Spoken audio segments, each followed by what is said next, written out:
बंदरपुर नाम के गांव में भूमि नाम की एक छोटी सी लड़की अपनी बूढ़ी दादी के साथ मिलकर रहती थी।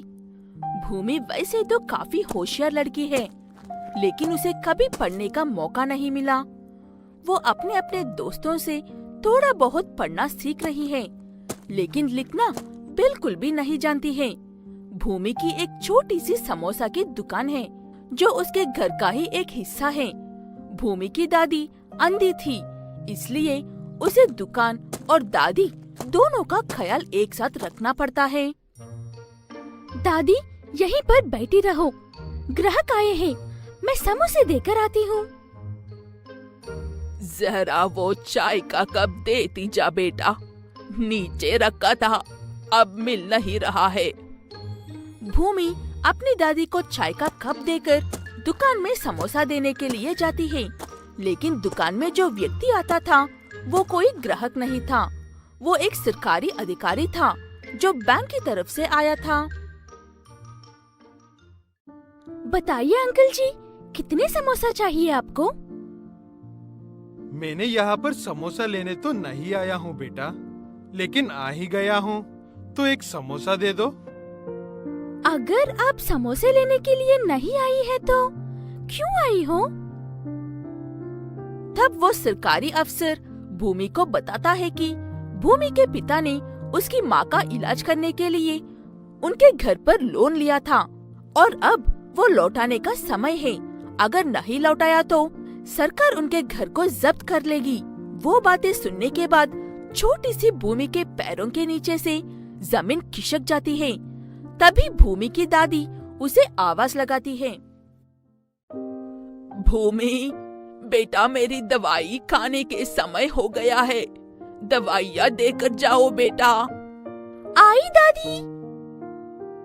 हमारे पास पैसे लौटने के लिए और कितना समय बाकी रह गया है अंकल जी? 3 महीने है बेटा, जो भी करना है इन 3 महीनों में ही करके पैसे लौटा दोगे तो तुम्हारे घर तुम्हारे पास ही रहेगी। ठीक है कहकर भूमि उस आदमी को वहाँ से भेज देती है और अपनी दादी से बात को छुपने की कोशिश करती है, लेकिन दादी की सिर्फ आंखें खराब थी, कान नहीं। दादी भूमि और उस आदमी की सारी बातें सुन लेती है। कौन है ते बेटा वो? काफी देर से बात कर रही थी तुम। कोई नहीं दादी जी, उन्हें अपने समोसे पसंद आई थी, वही बात कर रहे थे हम, और कुछ नहीं है। मेरी बहादुर बच्ची, तुम्हें पता है बेटा, जब मैं तुम्हारी उम्र की थी तब मैं समोसे को त्रिकोण आकार छोड़कर हर आकार में बनाती थी। ऐसा करना मेरा सिवा किसी के बस की बात नहीं थी। तुम भी कुछ ऐसा करो। मैं तुम्हें देख तो नहीं सकती हूँ, लेकिन समझा जरूर सकती हूँ। ये कहते हुए भूमि की दादी उसे उसकी पसंद का एक आकार सोचने को कहती है। भूमि को इस वक्त अपने घर से ज्यादा जरूरी कुछ भी नहीं था, इसलिए वो अपने घर के आकार को दिमाग में रखकर समोसे को उस आकार में बनाने की लाख कोशिशें करती है, लेकिन उससे वो समोसा नहीं बन रहा था। मुझसे ये नहीं होगा दादी जी, आप महान थी, इस जमाने के बच्चों में इतना सब्र नहीं है। ऐसी बात है तो हम उस सरकारी बाबू से अपने घर को कैसे बचाएंगे? हाँ बेटा, मैं सब जानती हूँ, इसीलिए तुम्हें इतना कष्ट देकर ऐसे अजीब समोसे बनवा रही हूँ। भूमि अपनी दादी की बातें सुनने के बाद गर्व महसूस होता है। जिस बात को वो अपनी दादी से छुपाना चाह रही थी, उसी बात को उसकी दादी जानते हुए भी अनजान बनकर उसकी मदद कर रही थी। इसलिए भूमि अपना सारा ध्यान समोसे पर लगाकर एक उसी के घर के आकार का समोसा बनाकर दुकान में बेचने के लिए रखती है। उस एक समोसे को देखकर एक व्यक्ति 100 समोसा के दाम में खरीद कर लेकर जाता है और 1 घंटे बाद फिर से लौट कर आता है। बेटा, मैं थोड़ी देर पहले तुमसे एक अजीब सा समोसा लेकर गया था, याद है आपको? हाँ अंकल जी, मुझे याद है। मैंने वैसा एक ही तो समोसा बनाया था और उस समोसे को आपने खरीदा था। हाँ हाँ, मुझे वैसा घर वाले और समोसा चाहिए। हर रोज कम से 100 समोसा तो चाहिए, कम से कम। क्या तुमसे हो पाएगा? होगा अंकल जी, जरूर होगा। आप चाहो तो मैं आज से ही भी बना कर दे सकती हूँ। वो व्यक्ति भूमि को आज से ही वो हाउस समोसा बनाने के लिए कहता है। इसीलिए भूमि जल्दी से ढेर सारा आटा भिगोकर काम पर लग जाती है। उसकी दादी भी जितनी मदद कर सकती है उतनी मदद करती रहती अपनी पोती को।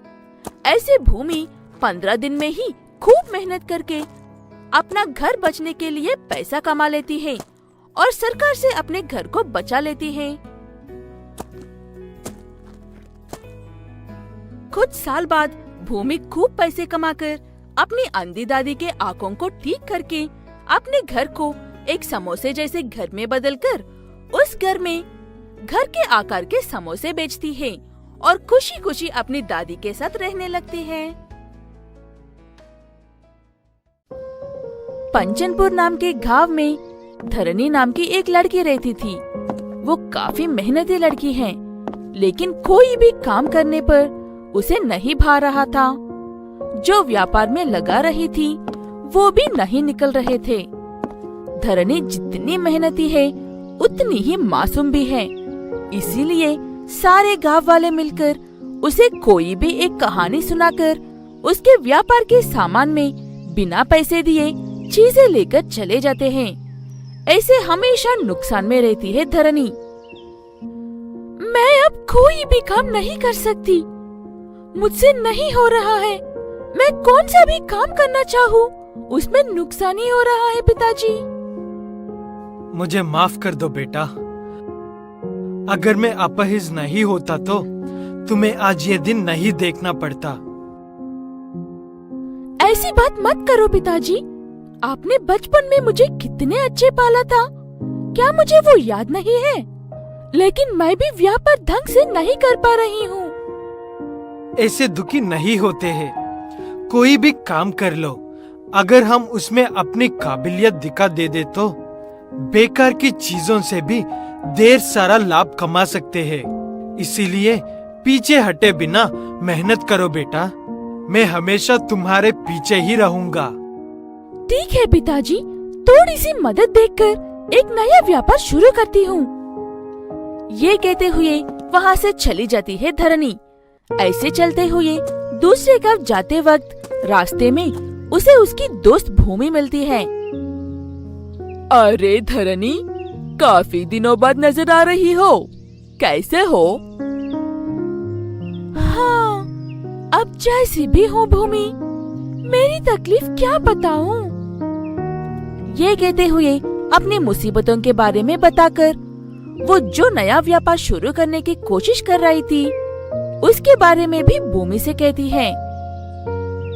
भूमि एक चालाक लड़की है और लोगों को अच्छी अच्छी झूठी बातें बताकर अपने व्यापार को आगे बढ़ा रही थी। नया व्यापार शुरू करना चाहती हो? फिर तो मुझसे हाथ मिला लो धरनी, तुम्हें काफी लाभ होगा। तुम्हें धोखा देकर गुलटी मारूंगी और आसान काम देख लूंगी। हा हा हा हा। भूमि का तरबूजों का व्यापार है। भाग से तरबूज खरीदकर अच्छे अच्छे सारे तरबूज शहर में भेजकर खराब होने वाले तरबूजों को गांव में बेचती थी।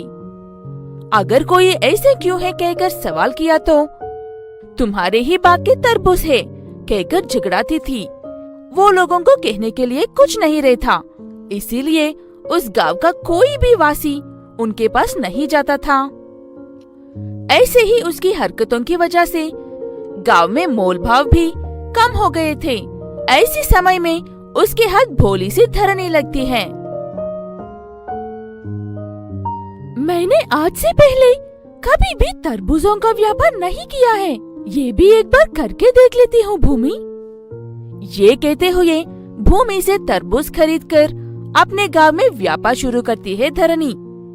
ऐसे उसके पास से तरबूज खरीद कर जाने वाले सभी लोग कुछ ही देर में वापस लौटकर आने लगते हैं।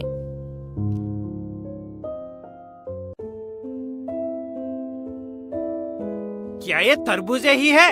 इतने खराब तरबूजों के साथ हम क्या करेंगे? क्या तुम्हें हम बेवकूफ लग रहे हैं? चुपचाप से हमारे पैसे हमें लौटा दो। हमें ना तो तुम चाहिए और ना ही तुम्हारे फल चाहिए। ये कहते हुए सब अपने अपने पैसे लेकर वहाँ से चले जाते हैं।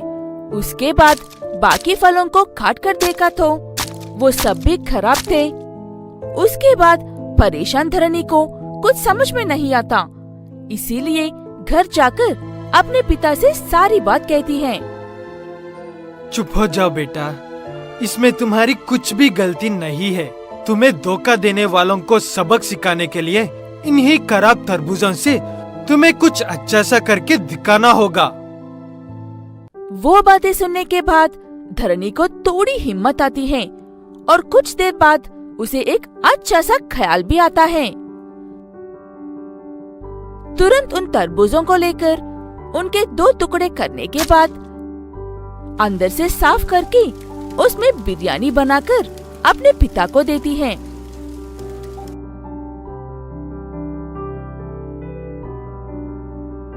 इस बिरयानी का स्वाद काफी अच्छा है बेटा। अब तुम डरे बिना इस व्यापार को शुरू कर दो। उसके बाद वाटरमेलन बिरयानी के नाम से एक नया व्यापार शुरू करती है धरनी। ऐसे ही बनाए हुए बिरयानी तरबूजों के छोटे छोटे पॉट्स में डालकर आने वालों को दे रही थी। नाम और अंदाज अलग होने की वजह से लोग भीड़ की तरह आकर खाने लगते हैं। ऐसे थोड़ी ही समय में उसका व्यापार कामयाब हो जाता है।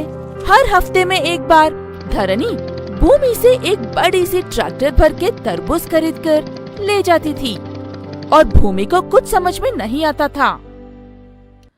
मैं तो सारे खराब तरबूजे दे रही हूँ, फिर भी ये इतने सारे तरबूजे ले जाकर कैसे व्यापार कर रही है? ये सोचते हुए असल में वहाँ क्या हो रहा ये देखने के लिए जाकर देखती है। वहाँ पर हो रहे व्यापार को देखकर हैरान हो जाती है भूमि। वहाँ पर आई हुई भूमि को देखकर धरनी, ओ भूमि, आओ आओ, तुम्हारी वजह से ही आज मेरा व्यापार इतने अच्छे से चल रहा है। मैं तुम्हारी ये मदद भूल नहीं सकती हूँ। मुझे माफ कर दो धरनी, मैं तुम्हें धोखा देकर खुद पैसे कमा रही थी, लेकिन तुम बड़ी होशियारी से मेरे धोखे में से भी अपने व्यापार को बाहर खींचकर ले आई हो। किसी को धोखा देकर खुद का घर बनाने के बारे में कभी भी नहीं सोचना चाहिए बेटा। कभी न कभी खुद के साथ भी ऐसा ही हो सकता है। अच्छे लोगों के साथ हमेशा अच्छा ही होता है। इस बात की सबूत मेरी बेटी है। वो बातें सुनकर उन दोनों से माफी मांगती है भूमि। उसके बाद लोगों को भी धोखा देना छोड़कर सबके साथ अच्छे से रहने लगती है। अच्छे तरबूजों से व्यापार करके खराब तरबूजों को धरनी को बहुत कम दाम में देकर उसके व्यापार में भी मदद करते हुए आराम से अपनी जिंदगी गुजारती है। पिताजी ने जैसे कहा था उसी तरह हिम्मत हारे बिना कोई भी काम करने पर कामयाब हासिल होती है।